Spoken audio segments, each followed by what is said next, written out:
Oke, Assalamualaikum warahmatullahi wabarakatuh, teman-teman semuanya. Nah, pada kesempatan kali ini aku akan menjelaskan salah satu materi yang menarik, khususnya di bidang radiologi, gambaran radiologi dari pneumoperitoneum atau gas di dalam rongga peritoneum, teman-teman.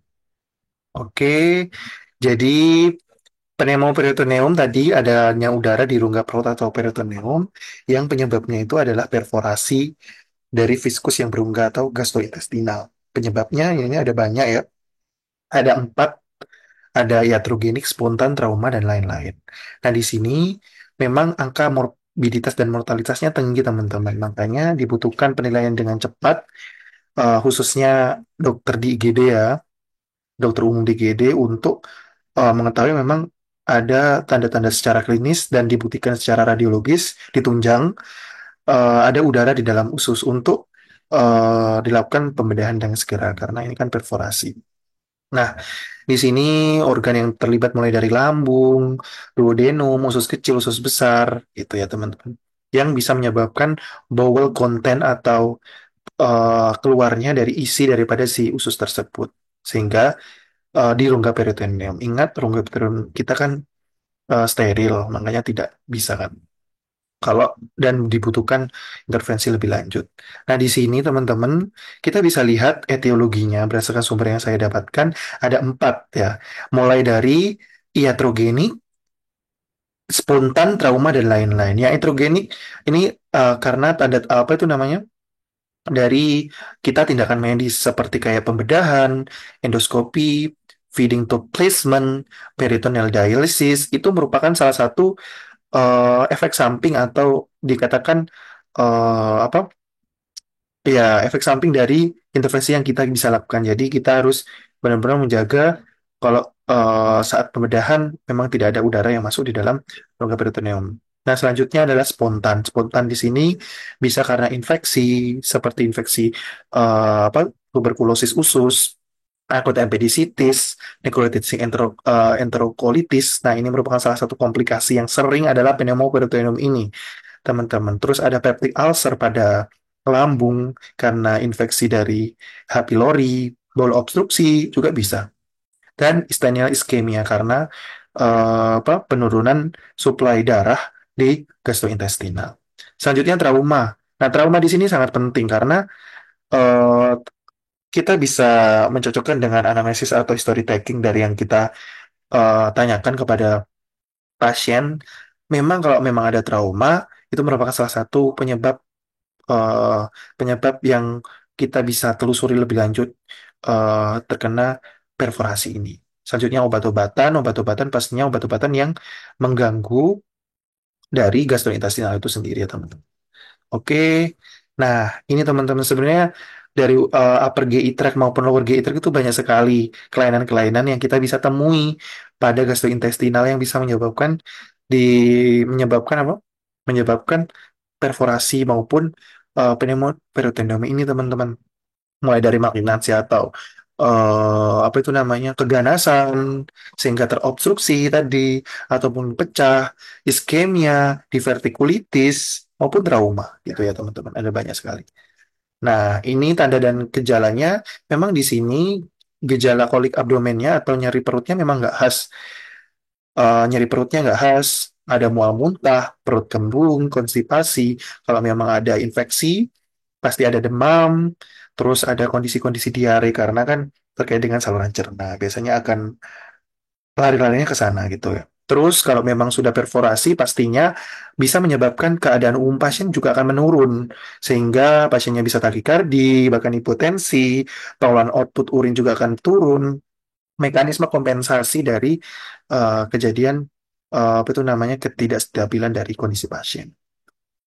Nah, ini merupakan salah satu patogenesis tadi etiologi-etiologi tadi kondisis bisa karena apa autoimun, divertikulis appendicitis, peptic ulcer karena penggunaan NSAID maupun infeksi H. pylori atau ICU stress itu bisa menyebabkan severe inflamasi atau inflamasi yang berat di gastrointestinal kita sehingga merusak mukosa kita sehingga apa itu namanya protection agen-agen proteksi daripada si mukosa itu akan menurun dan injury atau kerusakan mukosa akan terus berlanjut sehingga bisa menyebabkan stimulasi saraf otonom sehingga kita bisa lihat kalau mukosanya udah rusak, nyeri perut yang diffuse atau nggak spesifik, teman-teman. Kalau lama-kelamaan didiamkan, akan bisa menyebabkan dinding daripada gastrointestinal tersebut bisa perforasi atau pecah. Lama-lama kelamaan, bowel kontennya atau isi daripada gastrointestinal akan keluar di rongga peritoneum. Nah, masih peritoneal inflamasi, lama-lama peritonitis, nyeri yang bisa ditunjuk pada pasien biasanya nyeri tajam, sharp, dan juga berat gitu ya, teman-teman. Dan ada tanda-tanda peritoneal sign gitu ya. Apa itu namanya? Selanjutnya, nah ini yang paling penting.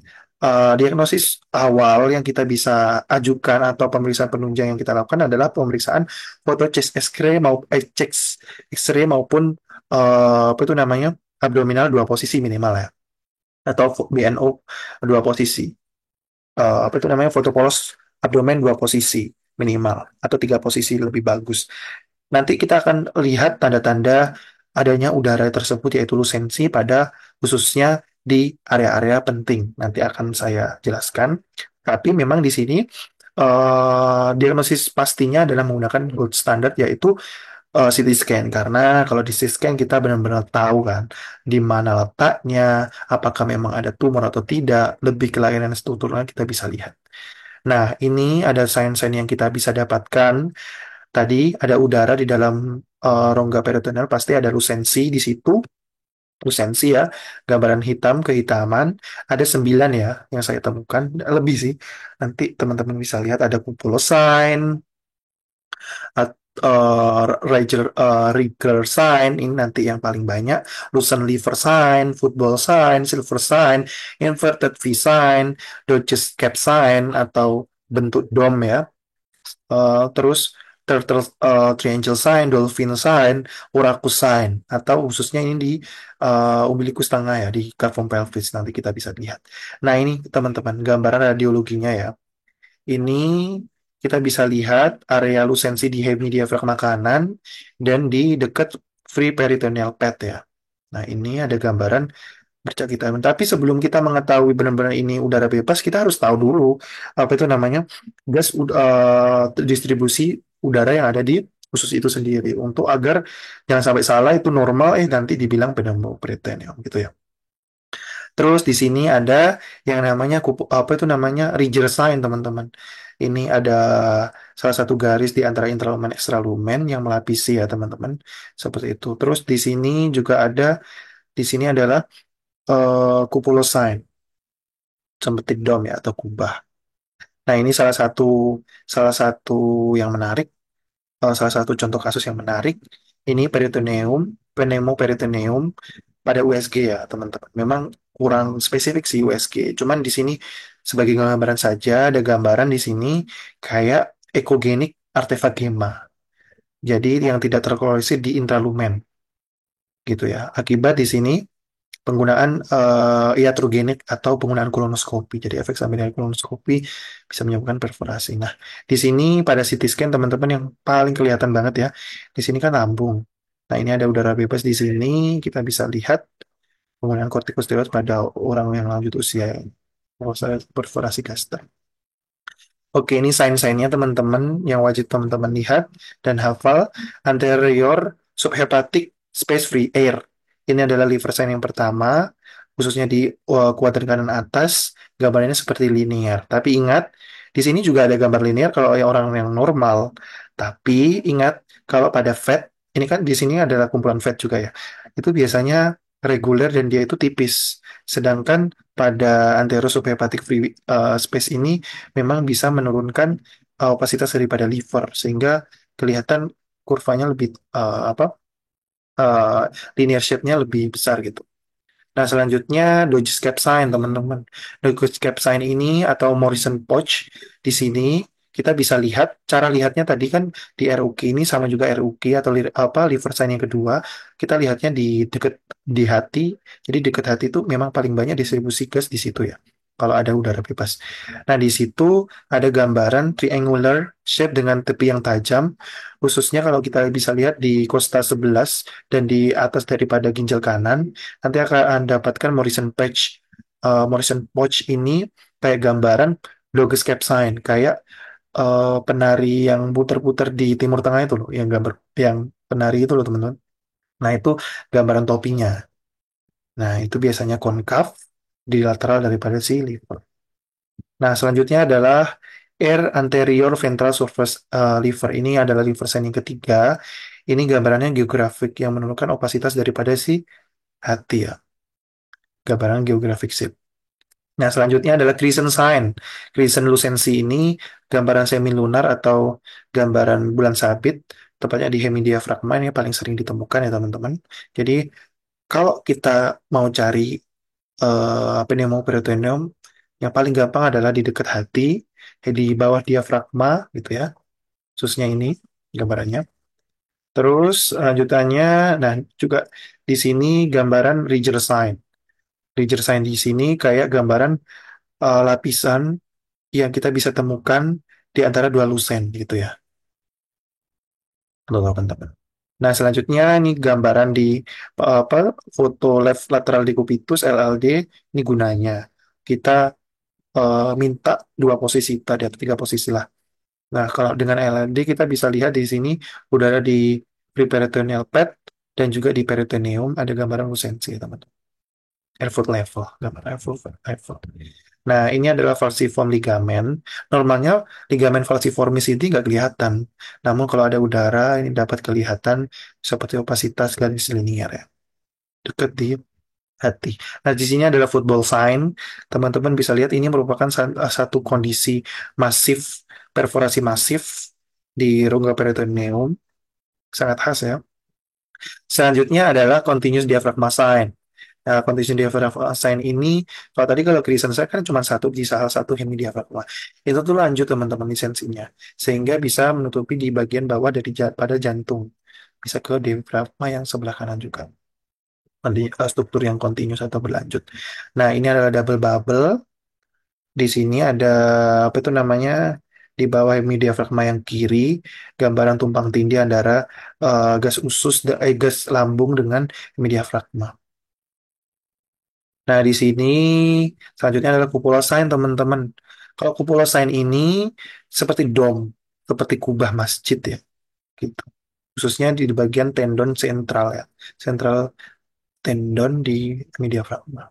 Jadi ingat ya, kita cara carinya di dekat-dekat di liver, di bawah hemidiafragma, di tengah diafragma, seperti itu. Terus ada di laser sex sign ini di belakang, memang posterior, memang jarang kelihatan dan banyak miss. Cuman kita tahu, oh ternyata ada juga di belakang, namanya the laser sex sign. Nah, kalau ini di area plank dan juga di usus besar ya, khususnya usus ascendant, di sini ada gambaran lucensis bentuk segitiga ya. Nah, kalau ini abscess sign seperti bubble-bubble gas yang distribusinya itu nggak normal. Nah, selanjutnya ini urakus sign. Kalau urakus sign pada rongga pelvis, teman-teman, pada rongga pelvis ini normalnya ligamen umbilical medialis itu nggak kelihatan, namun pada peritoneum itu bisa kelihatan. Terus pada yang ligamen umbilical yang lateral, kalau ada gas akan kelihatan namanya inverted V sign. Normalnya nggak ada teman-teman. Apa ligamentum. Maksudnya pada foto radiologinya itu nggak kelihatan, tapi pada pneumoperitoneum dia bisa kelihatan apa ligamentum lateralis, umbilical lateralis ini. Nah, ini yang khas juga teman-teman leaping dolphin sign, kayak gambaran apa si dolphin atau si lumba-lumba yang sedang naik ke permukaan bersama temennya ya. Ini satu, dua, tiga, empat, lima ya. Jadi di radiologi itu banyak sekali apa, sign-sign yang kita bisa lihat ya. Nah, ini adalah ligamentum juga, ligamentum teres hepatis. Ingat ini kita bisa lihat juga kalau ada pneumoperitoneum. Oke, mungkin itu saja teman-teman dari yang bisa saya jelaskan. Jadi memang peritoneum itu pneumoperitoneum kita bisa lihat dari gambaran radiologi yang konvensional seperti foto polos abdomen maupun chest X-ray, khususnya pada hemidiafragma maupun di liver ya tadi. Dan kita bisa pikirkan ini merupakan salah satu kondisi yang gawat darurat dan dibutuhkan intervensi intervensi segera atau darurat untuk dirujuk ke bagian bedah. Itu karena bisa morbiditasnya kan tinggi, mortalitasnya juga tinggi. Mungkin itu saja teman-teman, mungkin ada kurangnya mohon maaf. Nanti kita bisa lanjut ke video selanjutnya dengan pembahasan ganti topik selanjutnya. Oke, Assalamualaikum warahmatullahi wabarakatuh.